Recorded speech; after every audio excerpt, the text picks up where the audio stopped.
Hello, I'm Sampurna Chattarji, and I'm delighted to be reading at this virtual edition of the KLF. I have very fond memories of being at the festival, so thank you to the organizers for inviting me. This first poem is called Writing Isn't Everything. Writing isn't everything unless you make it everything. Light of day and stupefaction, violation and virus, arson and madness. Everything will not fit. Even on a table a little larger than the entire universe, there will be things outside the everything you wish writing to be. Give up. Ride a bus to work and back. Notice women's fingernails, bitten tongues, the calluses over hearts. Count the number of casualties daily. Remember endlessly all the men you almost loved. List the first lines of all the books you know you will not write. Half your life is over. If you admit now, how can you, that writing isn't everything? What's the other half for? Look at the flamingos a friend offers the troubled world. Feel the useless euphoria that will last only an instant. Read the play of dolls. Writing isn't everything. Even Borges said so. I want to sit in a ruined cafe with sunshades on. I want to remember the words on the casks at the old Battery Wharf. I want to be the picnicker with a book in the garden of Mughal tombs. I want not to give up. I must answer to the demands of the day. I must be answerable. I must not repine. If writing isn't everything, what is? Catkins and ladybugs, and let the summer come. Dry stalks will fall, and all the littered parks wonder where all the folk have gone. And one day it will be habit, uniform as nuns' attire, armor against enticement, and I shall miss the stormy weather, the flash floods and the squalls. Until then, can I not admit the ancient faults? Over aware of wit, I slump into the earth's hard time, the text of heaviness. How to leaven the Leviathan, open the levy the norm. There is no leeway for the lesser known, larking after a latitude given to no other. Let it bleed. Lycanthropic sum of all heavens lost, leave it be. From dominion to wilderness and back.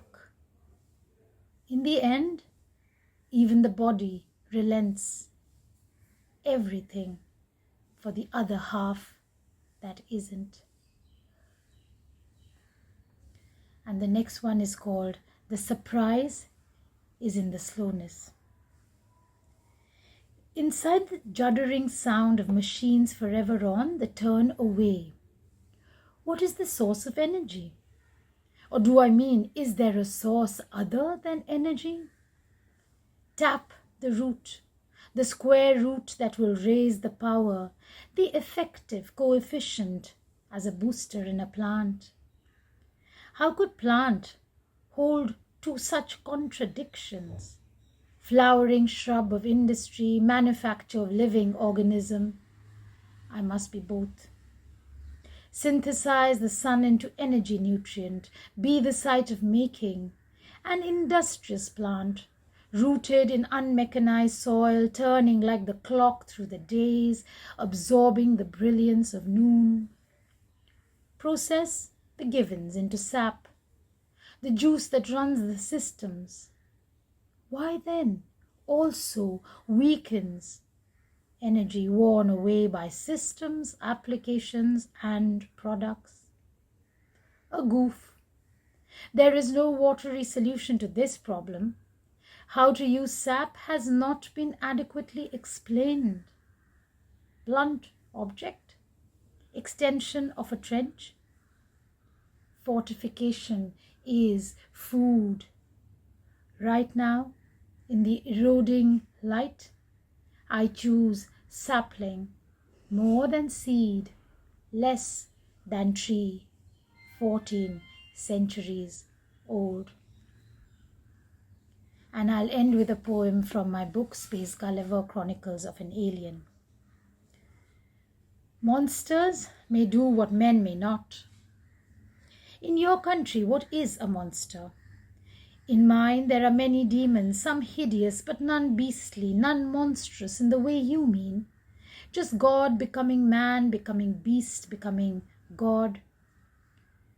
Overnight, a hole appears in the wall as if Narasimha has climbed out of a story earlier that evening, and not finding a pillar to break out of, chosen instead a plain white plaster wall next to the lift and the fire extinguisher.